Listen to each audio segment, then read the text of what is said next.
Кышкы чорда терлекчилек тармагында эш торышы белән танышу максатыннан Август Мөслим җәмгыятенең елга баш терлекчилек комплексына юл алдык. Исеме җисеменә туры килә комплексның. Биредә шуннан да һәр нәрсә уйланып комплекс эшләнә. Бүген Август Мөслим җәмгыятенең елга баш комплексында 2000 баштан артык ире мөгезле терлек исәпләнә.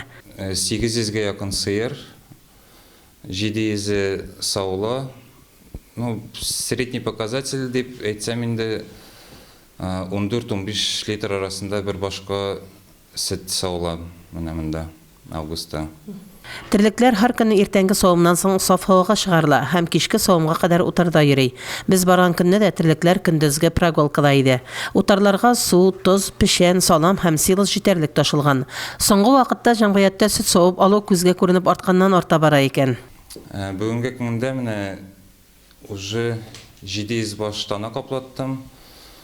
Шуның 250-се менә уже без аулады инде октябрь азагыннан башлап бүгенге көнгә.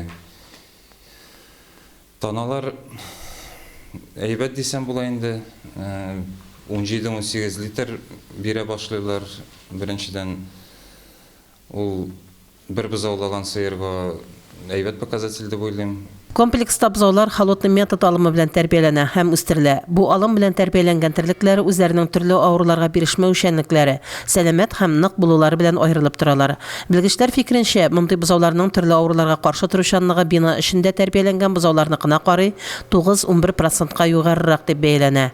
Комплекста савым Дилаваль савым системасы ярдәмендә башкарыла. Савылган сөт 4 градуска кадәр суытылып дәүләткә озатыла. Бүген комплекста һәр сыердан 14-1-14-5 литр сөт балалар. Елгабаш комплексынан көн сайын 11 000 тонна сөт сатыла. 2020 елда Август Мөслим җәмгыятендә роботлаштырылган товарлыклы сөтчелек фермасының да сафка басуын исәпкә алсак, шуннан да җәмгыятьтә терлекчилек тармагында тагын бер яңа юнәлеш барлыкка киләчәк. Фәридә Гайнетдинова, Динар Нуретдинов, Мөслим телевидениесе.